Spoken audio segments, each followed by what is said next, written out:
Hello and welcome everybody. Today we're going to be talking about getting active for your mental health and why exercise is so good for your mental health as well as your physical health. My name's Emma Smith. I'm a senior Healthy Minds practitioner here at PEPI. I'm a BACP registered psychotherapist, but I'm also a running coach. So, working with mental and physical health is, the combination of the two is what I'm really interested in. And so today I'm going to be talking with Aaron.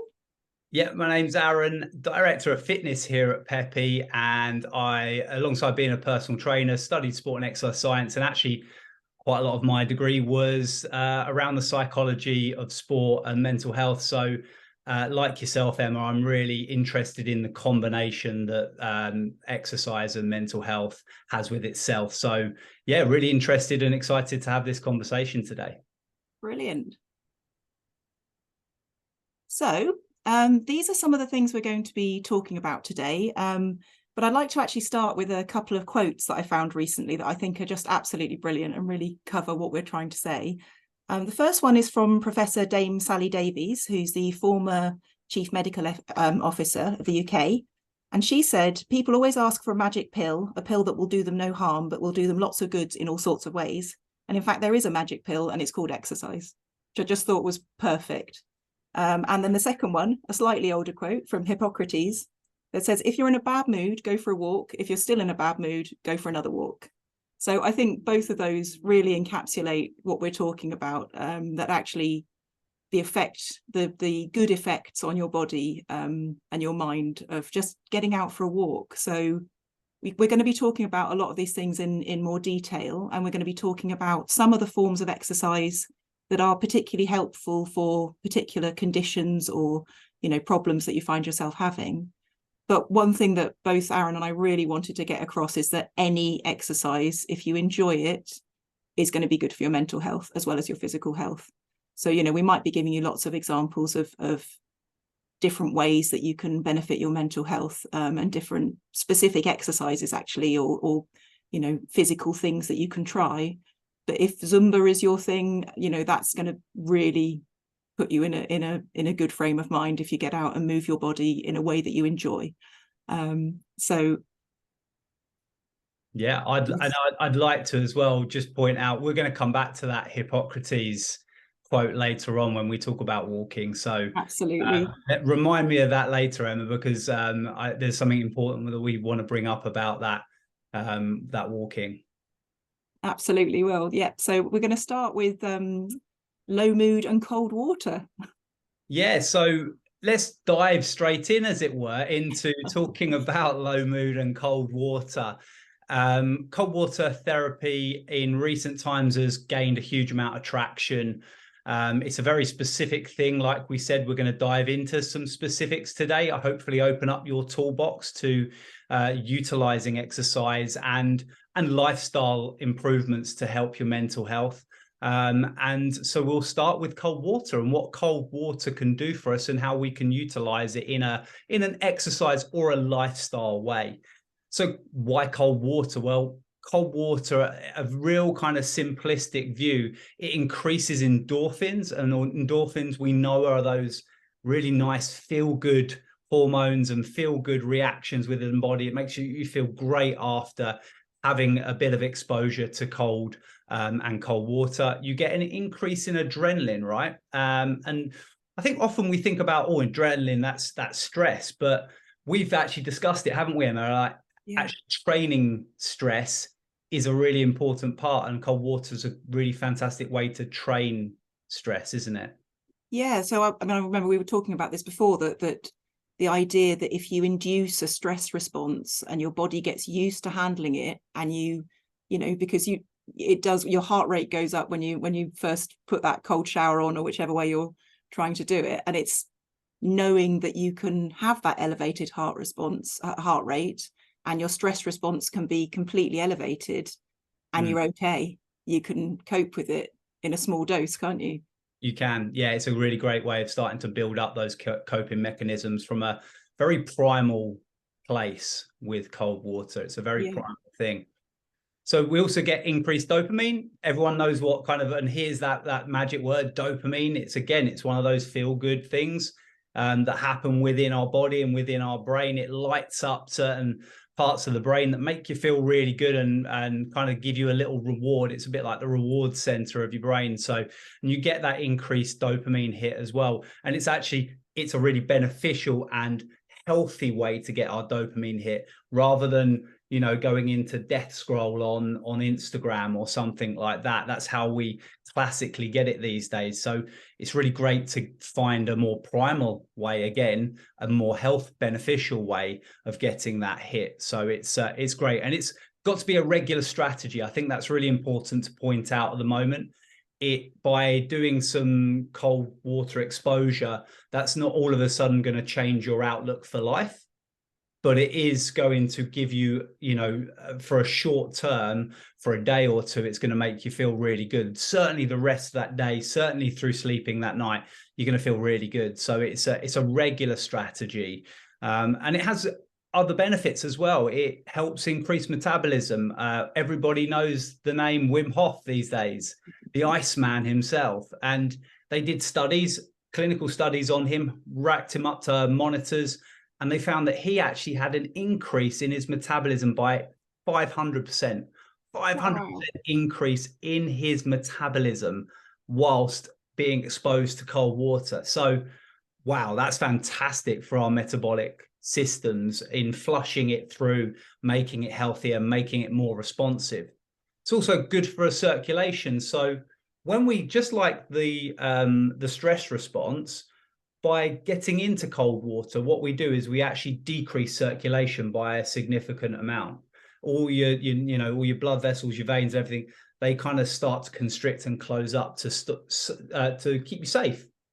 What you do then, because you're only doing it for a short period of time, then when you get out of that cold water, you get a massive flush, a hot like flush, not a hot flush, but a hot style flush, where everything then opens up and you get this new release of new blood, new nutrients, everything gets flushed through the body. So it's really fantastic for actually helping you to increase circulation and actually fight against circulatory issues as well. And it's really fantastic for helping inflammation because of all that kind of constriction and everything. It's really great if you have joints that are a bit achy. That can get you down, can't it? I know, you know, when I've got a sore knee from running a bit too much, it gets you down.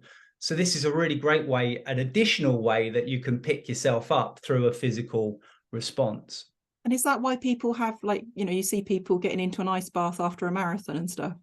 That's exactly it. You see athletes, CrossFit athletes are known for dunking themselves in ice baths after a hard workout, but runners as well. And I have my pod out the back. I succumbed to the fad and I bought a pod myself. So we have an ice type or a cold exposure pod out in my garden. It's filled with water. It's plenty cold enough. And it's really nice to be able to just kind of have a dunk. So I guess that kind of brings us nicely on to how do you do it? That's what I was going to say. For those of us that aren't quite ready to buy or to get in your wheelie bin full of ice, how do we start? Well, I would say let's start with showers. Start with showers and focus on breathing is really important as well. Just like Wim Hof kind of gets you to do, by really focusing on nice big breathing techniques, and we actually touch on a couple today, but by thinking about and focusing in on your breathing and just starting with a really, really small amount of exposure in a shower, that's a great place to start. And the way that most people do it is they would have a normal temperature shower, and then the last 30 seconds or so to begin with, dial it down as cold as you can make it and just kind of get in it, stay in it, and really kind of control your breathing. Nice big breaths and try and bring that and keep that level. And then what you'll find is next time, maybe you try 40 seconds. And then the next time you do it, 45 seconds, maybe 46 seconds. So it's all about making really small improvements, just like when you train, right?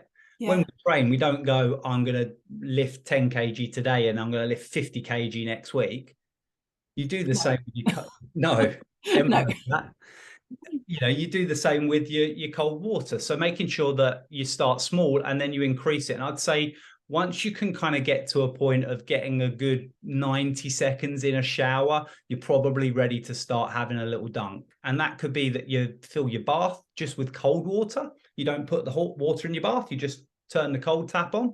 You'll probably get somewhere between 12 and 16 degrees temperature Celsius with that. So that might be a really nice place to start. And then you can venture to the great outdoors, the wilderness, whether it be a pod or whether it be kind of some swimming or something like that. But I know you've asked me before, right? There's some considerations. Yeah. Yeah, I think it's, you know, important that we make sure, you know, that people keep themselves safe. So don't just go out and jump in a lake for your foot, you know, make sure you've got people with you and that it's a controlled environment, I think. Yeah, we're not telling anyone to go straight to wild swimming, I think, are we? No, totally not. Wild swimming is kind of like the peak of it. It's like that's like the marathon along, and you've got to train towards that marathon. You know, yeah, that's a really good way of looking at it. The peak of performance as far as cold water exposure goes. But I would say another really important point is 1 minute per degree Celsius is a really kind of nice way to kind of look at it as well. So the other day it was about 4 degrees in my tub. So the maximum I was going to spend in there was 4 minutes. So it's a maximum of 1 minute per degree Celsius is a really smart way to at least, you know, get conditioned to it before you start trying to work on any longer length of time. And I would, again, as well, you can keep your head and arms out. That's always a really good way. So if you've got your head or your arms above the water, that can be quite a smart way, because then you're not forcing blood to all of the extremities. So that can be quite a good way, even wearing a woolly hat or something when you're in the water as well. Again, just little smart things. Just because you got a woolly hat on doesn't mean you're not going to be cold. But it's that little extra kind of piece of warmth from the head side of things that can make a big difference. And like I said there, with the training, you train slowly and you increase slowly like any other training. I like to think about, and we're going to be talking about some more breathing stuff later, but the way that I like to ground myself with this and really get in the zone, use this for mental health purposes, is that I count on my fingers and I make these really kind of big, deliberate finger movements as I'm counting. And I try and last as long as possible with as fewer breaths as possible. So I almost use my breathing as like a little game. So I might last 2 minutes and do 10 breaths. Well, next time I'm going to see if I can do 2 minutes, but only 9 breaths.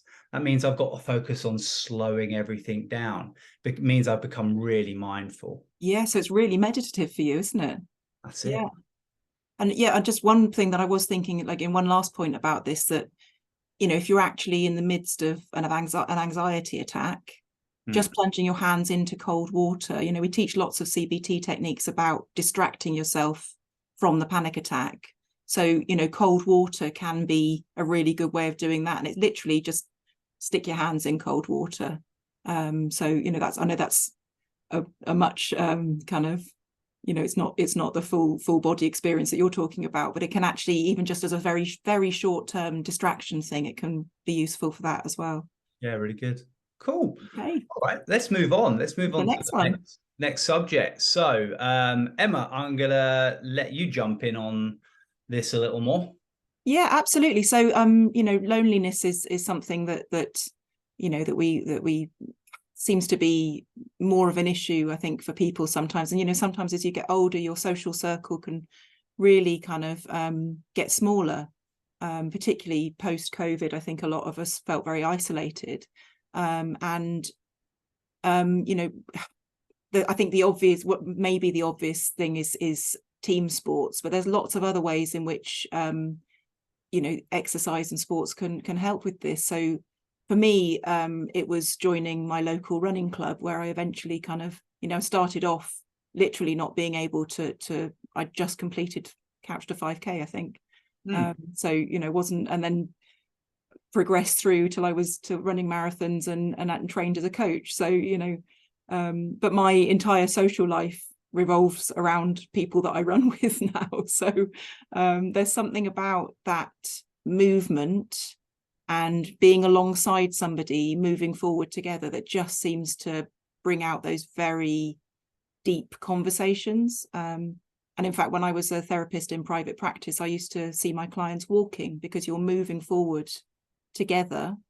And I think there's something about the fact that you are facing the same direction, and you are, literally going in the same direction, and for some people not having to make eye contact. You can really talk about some pretty in-depth stuff. I think some of the best conversations I've had in my life have been out walking or running. So, you've got the benefit of the exercise for your mental health, but you've also got the being outside and with other people. It's a bit of a triple whammy, I think. I think it's fantastic. And it's interesting you say running as well, because I think when we think team sports, it actually doesn't have to be team sport. Yeah. It can be individual sports that you're alongside someone with. Yeah. And it's a really healthy way of interacting with people and creating social connections. I've got plenty of university friends who I've kept in touch with, and we seem to get into old habits when we meet. It's at a bar or it's at a pub or something, and actually, yeah, I really enjoys that team aspect, that sports side. I like to go climbing, and although I don't necessarily even go with anyone, I go on my own. I see the regular faces down there. You have a quick chat, a bit of a nod, you watch each other and kind of give each other a thumbs up. And it can be as little interaction as that makes you feel really good and a part of something. Yeah, and actually, even a total stranger kind of saying, "Oh, that was really good," that can really give you a boost, and have that human contact with somebody that that you've got the same aim, and that you're rooting for each other, I think. No, that's cool. And look, there's all those additional benefits as well, isn't there? Cognitive health. So when you do sport, any sport, you have to learn, you have to adapt to situations, you have to react, you have to think. There's strategy, there's tactics, there's different ways of overcoming the same obstacle. And that is cognitive health. That is what we call neuroplasticity. And I always talk to people about like plasticine. Plasticine is moldable. We can mold it into any shape, and it depends. And that happens with our brain as well. We mold and we make new pathways, new neural pathways. So it's really great for, cognitive health in trying out and doing sports activities rather than just going to the gym, let's say. You get all that heart and lung health. It's often, sports are often stop-start, faster, slower, more intense, less intense, which is really cool for heart health. The heart is like a muscle, and it has to be trained in different ways. It is a muscle, and it does need to be trained in different ways. And that's a really great way of getting some good training out of your heart, and also bone and tissue as well. Again, just like other muscles, bones themselves react to different stresses in different angles at different rates from different heights of landing and things like that. So again, like, sports are fantastic in so many ways, and I think we're losing a little bit of connection with sport these days because it takes time out of someone's diary. But I think it's really important to try and plug back in, or at least activities and hobbies as well. Yeah. And that, going back to the cognitive health, there was a study that I read about, actually, some of these, obviously, some of them you're not going to be out in nature, you're going to be on a tennis court, but I guess, golf or running or cycling, if you're out in nature, there was a study done that proved that your concentration is better for, I can't remember how many hours, but it was several hours after just being outside. So actually, I know this is slightly off topic, but just the benefits of being outside in nature for your mental health are huge as well. Yeah, cool. And there's so many ways, there's so many ideas. It's all good, isn't it, Aaron? Yeah, it's all good. There's bowls. People don't think of bowls as an activity, for your health. It's fantastic. Yeah. It gets you going, football, tennis, running, golf, rugby. But then, as we've got there, things like Zumba, like you've already mentioned, is Zumba. Yeah. Like, all that coordination, all that connection with everyone around you, the music, the beat, it just makes you feel great. So because we wouldn't necessarily think of dancing as a formal form of exercise, but I mean, in some ways it's perfect, isn't it? Because you've got the social connection, as you say, that sort of the music and moving your body, and it's definitely social. So Yeah. If Making me you want to go dancing. if you can start your stopwatch, then it's exercise. And even like bird watching, I've been bird watching where Yeah. you put your watch on walk mode, and I've covered 12, 13K. I've done 15,000 steps. It's, I'm knackered at the end of it. You can't Yeah. call it exercise, can you? No. I can remember going to the Pearl Jam at Hyde Park, and I looked at my step count after that, and it was as much as a half marathon because we walked all around London. So yeah, there you go. There you go. Going to see your favourite music can count as sport. Can count sport. Love that.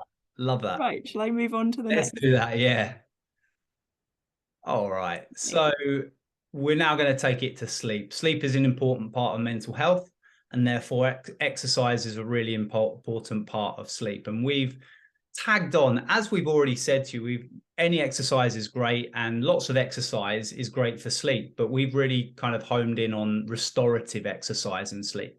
So what restorative exercise is it's those exercises that have a calming effect on the body, have a kind of an energy refreshing effect, not necessarily building you up, but kind of leveling you out sometimes, is a good way to look at restorative exercise. And it's about, it helps us create that environment for sleep inside and out.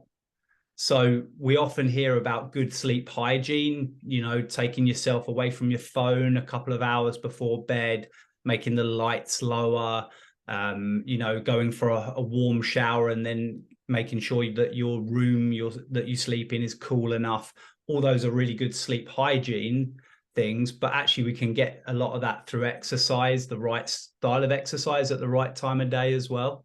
So it helps us. Restorative exercise can help you really calm down. So something like a nice relaxing yoga session or meditation session can really calm the nervous system, calm your kind of fight and flight system, let that kind of desensitize somewhat. It's great for kind of bringing the heart rate down, because if your heart rate's lower, you're more likely to drift off into a better, deeper sleep. It helps muscles to relax as well. If you're holding tension when you go to bed, you could often, I don't know, I've done it before, when I've woken up with a stiff neck because I probably did the wrong sort of training just before bed, didn't allow my body to kind of relax beforehand, and then all of a sudden I wake up stiff, which is definitely the wrong way to, and that will start off a cycle of feeling cranky for the day, for sure. And we get that body heat change, like when we talk about, okay, have a warm shower and then go into your cool bedroom. Well, having a nice warm yoga-y session, in your living room, following along something, and then from there, then that adding to the heat to then going into the cool room can have a similar effect.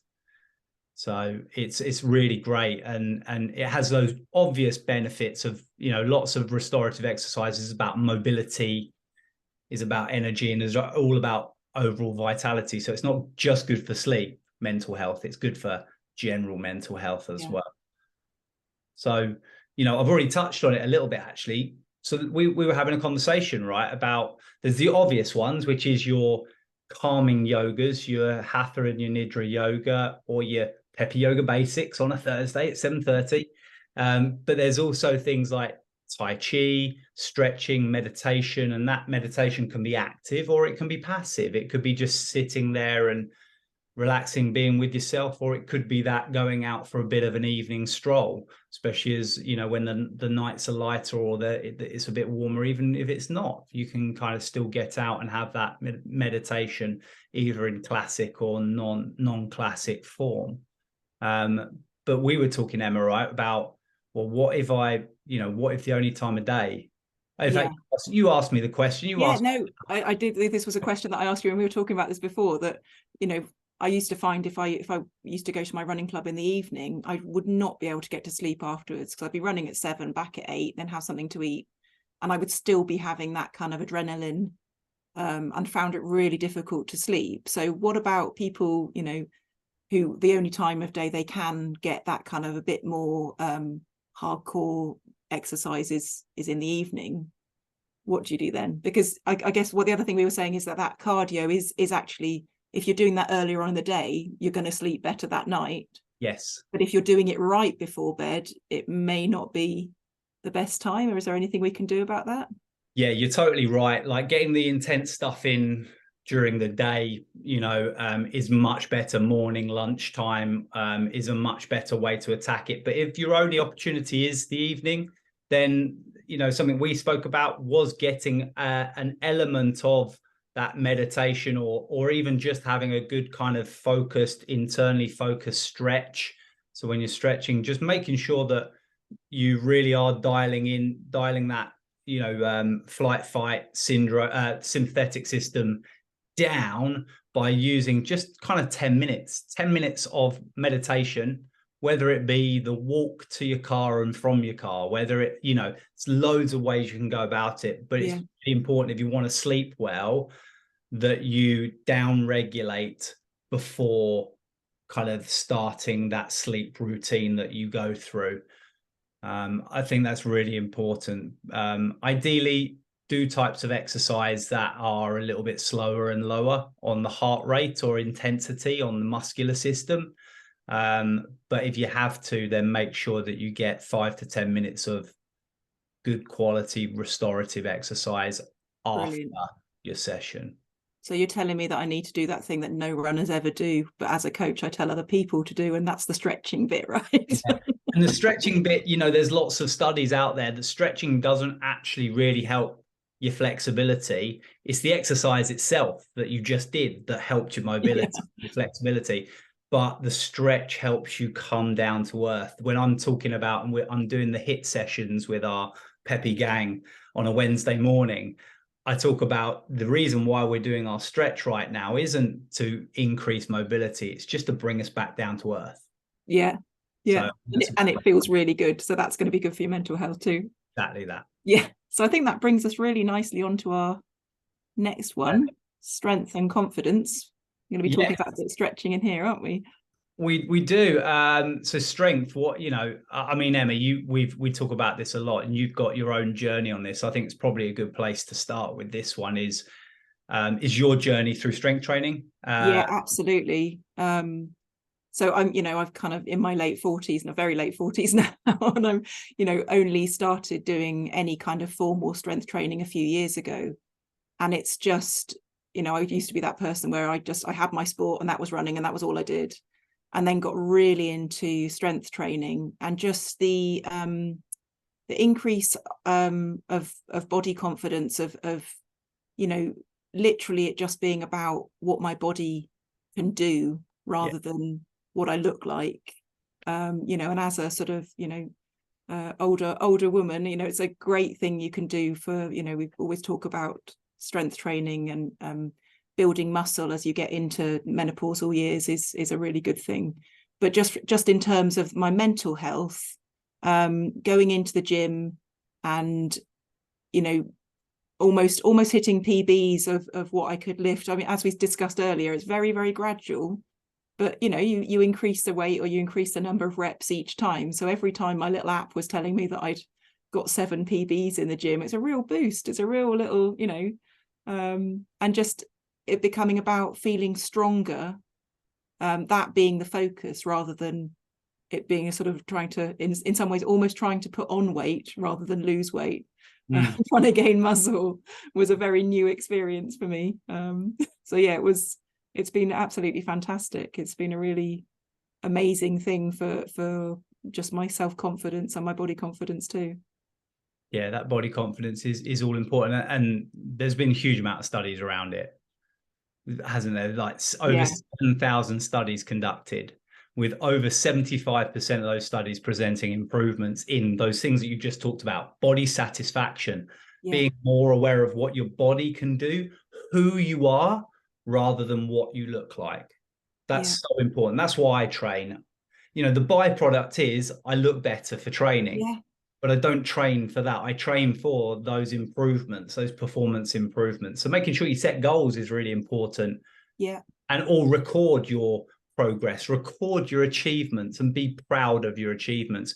And like you said, it's tough to get like constant improvement when you're running, isn't it? Yeah, and especially as you get older, you know, I'm never going to get any faster. I've hit all my PBs. I'm never going to run a marathon as fast as I did 6 years ago, you know, but now it's all about, but it's still about what my body can do, because now I'm all about the distances, you know. But this is, you know, this is something that I'm never going to get any faster as a runner, but I can carry on lifting heavier weights, and there's always something new to try as well. That's something that I love about it. Yeah. There's always like a, you know, a different exercise that you can try, a different, you know, a different way of lifting heavy stuff. Exactly that. We love lifting heavy stuff, because what lifting heavy stuff does ultimately is it allows you to live life to your fullest. Like, strength training is important for running because it helps you, you know, from getting injured. It stops you. It helps support you, bulletproof you a little bit, so you're less likely to become injured when you're doing all the other things that you love to do in life. And I think that's really important for living life to its fullest and being confident in being able to do it, not being scared and worried about trying something in case you get hurt. You're less likely to get hurt if you do strength training. So we've got some ideas. It doesn't have to be all about the weight training. Like you said, there's loads of different exercises, but there's also loads of forms of strength training. Body weight training is still strength training. Pilates, yoga is still strength training, because you're supporting your body. You're putting resistance through your body using gravity down on your body, and you're resisting that gravity to stop you from flopping to the floor. It's resistance training. So there are more ways to go about getting after your resistance than just kind of pounding weights machines. And I think that's really important for everybody to hear. I think if you are, just as a nice starter for you guys out there, is 3 sets of work. So a set is like a batch of repetitions, and we're talking about 15 repetitions. So if I was squatting, I'd be going down and up 15 times. I'd be doing that 15 times. I'd be taking about 60 seconds, maybe a little bit longer rest. And then I'd be doing another set of that. And I'd do that 3 times. And then I'd move on to another exercise. And starting with about 6 exercises is probably a nice amount of time to be spending on strength training, and covers all, should cover all the big bases as well. And to do it 3 to 5 times a week, if that's your jam and that's your bag, then try and do it 5 times a week. But if you're trying to incorporate it with all the other stuff that we've already talked about today, then at least getting it in once a week will still have a big improvement. Yeah. Brilliant. Cool. So this is going back to what we were saying earlier on about the Hippocrates quote about going for a walk. And I just wanted to take you through, basically, this is a way of almost doing a mindful walk. So if you're somebody that actually struggles to do that sort of formal meditation, you know, that the idea of kind of, you know, sitting on your couch or lying on your bed and trying to do that is not something that all of us are very good at. I'm not very good at it, and I'm saying that as a mental health professional. I'm not very good at meditation, but I love doing something like this. So if you can take yourself out for a walk, if you're you know, suffering from low mood, or if you're suffering from anxiety. So they say that anxiety is looks forward, and, you know, depression looks back. So, you know, if you're struggling with anxiety and you've just got all these kind of negative thoughts rolling around your head, you can just go out for a walk. And this is a really good grounding technique. So you focus on 5 things you can see, 4 things you can touch, 3 things you can hear, 2 things you can smell, and 1 thing you can taste. And I know the taste one might be a bit weird, but that could even be, you know, the coffee that you can still taste a little bit of in your mouth, or, you know, even if there's, you know, sort of some toothpaste or whatever that you can still taste when you're out on your walk. And it's just a way of grounding you and easing your anxiety, and just really noticing what's around you and being really present on that walk.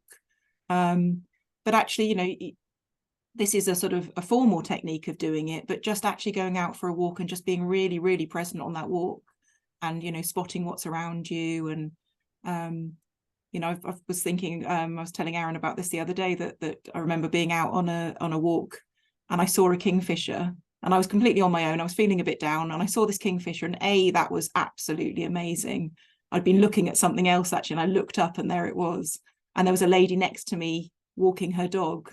And I just said, look, there's a kingfisher. And we both stopped and we just had this and she said, I'm so glad you spotted that and pointed out to me. It was like a real moment of connection. So I think just being outside in nature, and, you know, but if you're, you know, if there's a park, if you live somewhere very urban and there's a park near you, you know, get out and walk around the kids' swing set. It will still be beneficial. So I hope that's helpful. And if, you know, if this is a bit too small to read on your screen, we can, if you ask your practitioner, we can actually send out a graphic of this. And can I just ask you, so you do this in order, right? So you do the 5 things you could see first. Yeah. And then you move to the 4 things. Cool. And then once you've touched 4 things, then you listen out for 3 things. Yeah. And, you know, the touch, you know, I know in sort of post-COVID world, you know, you don't necessarily want to be touching all the gates and things, but, you know, that can be the fabric of your coat, or, you know, a bit of lint in your pocket or something. It can be anything. So yeah. Wicked. And that was what I was thinking about with it as well, is you know, going out for a walk and then having to go for another one, you know, the Hippocrates code. Sometimes, you know, I would have to go for another one because you can quite easily take it with you. You can take your stress with you. So I think that is a really nice way, as when I count on my fingers when I do my cold bathing, that is a really nice way of like allowing yourself to switch off and not take it with you or get rid of it whilst you're on your walk. Yeah, absolutely. That's a really good point, because sometimes you go out for a walk because there's something going around in your mind, and actually it just stays there and goes round and round and round. So having something specific to focus on like that can be really useful. Wicked. So yeah, these were just some sort of, you know, further info and further resources that we thought you might find interesting. So that first book, The Natural Health Service, there's a lot of what we've been talking about today, just about it's kind of slightly more about nature, but also exercise. So she talks about cold swimming, but she also talks about bird watching, you know, therapy, animals, that kind of thing. There's loads in there. It's just a really good and very easy to read book. Run for Your Life is about mindfulness while running. So that's another, if you're interested in reading up a bit more about that, that's a really good one. And the last one, the Matt Fitzgerald book, it's a slightly dodgy title, but it's all about people that have overcome some sort of in most cases, quite severe physical sort of obstacle to, and how their minds have helped them to. So it's almost the other way around. It's almost the way that your mind can help you overcome a physical issue. But it's very good, and I got very obsessed with that when I first read it, so highly recommend it. Wicked. So I think that's it. There we have it, guys. Thank you very much for your time today and for joining us. I hope that's been really useful for you. At least you take away, the key point is any exercise is going to help, right?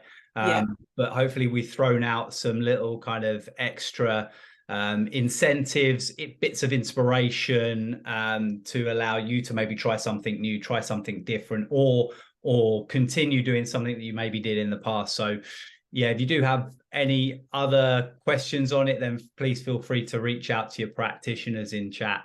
And yeah, it's been a really interesting talk today. So thank you, Emma. Oh, and thank you, Aaron. I know we could talk about this forever, couldn't we? Thanks very much, everyone. Hopefully we'll see you at an event or something soon. All right. Good. Cheers. Bye. Bye.